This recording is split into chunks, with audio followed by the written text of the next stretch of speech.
Well, ladies and gentlemen, Mr. Stetler has an open invitation to come on my program and discuss my book, since he said he'd be willing to do that. So far, he's a coward. He will not do it.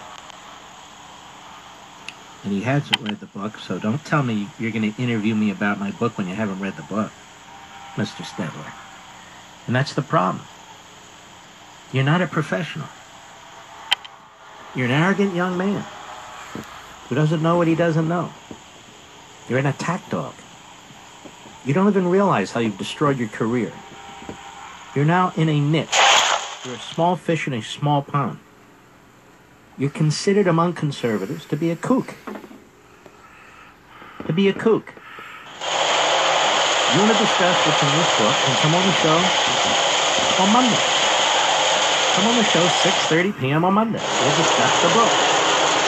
Don't tell me I'll come on your show and discuss the book when you haven't even read it. Besides, you'll be heard by 8 to 10 million people.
primary care to emergency care, home health to rehab, is all perfectly in tune. Here, when everyone works together, your world gets better. Hackensack Meridian Health. Life years ahead. Hey, let me ask you something. Would you seat your 3-year-old child on a windowsill? Would you seat them beside a lit fireplace or by the front end of a pool? One last question.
Political agreement stands further the doctrine that holds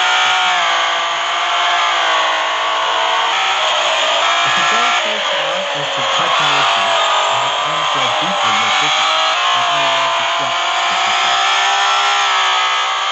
The widespread use of the market reduces the strain on the social fabric by rendering conformity unnecessary with respect to any activities in the company. The wider the range of activities covered by the market, the fewer are the issues in which explicitly political decisions are made, and hence in which it is necessary to achieve agreement. In turn, the fewer the issues in which agreement is necessary, the greater is the likelihood of getting agreement in a free society. Is that not profound? Think about it while you're doing it. The more decisions we funnel through the political process, the more decisions we funnel through politics, the more our society splits. Not just in two, but in 1,000 directions. Because now everything's at stake. Somebody imposing their will on the rest of society. Pushing their political decisions, lobbying Congress for cases, pressuring Congress with ethnic groups, pressuring Congress on entitlement. And more people are going to be angry and disappointed because it's a complete win or lose scenario. A win or lose scenario. And what Friedman is saying is, why are we pushing all these decisions to the front of politics? Wherever it's possible, let individuals live freely and make their own decisions. This is in my new book, Rediscovering Americanism, and I wanted to read it for Brian Stetler, among others, because I'm sure he wanted to discuss this with me in his taping.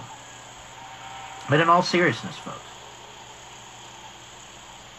one of the reasons we don't want so many decisions made by politicians, made in Washington, by Congress, by the bureaucracy, by the president, whomever, unless these are essential areas where they need to make decisions.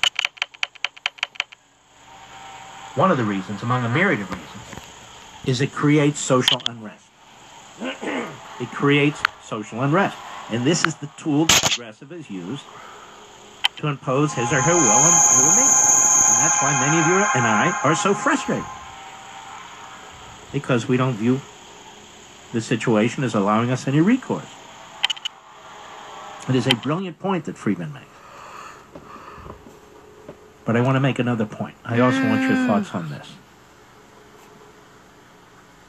We don't do a good enough job of selling this nation's successes.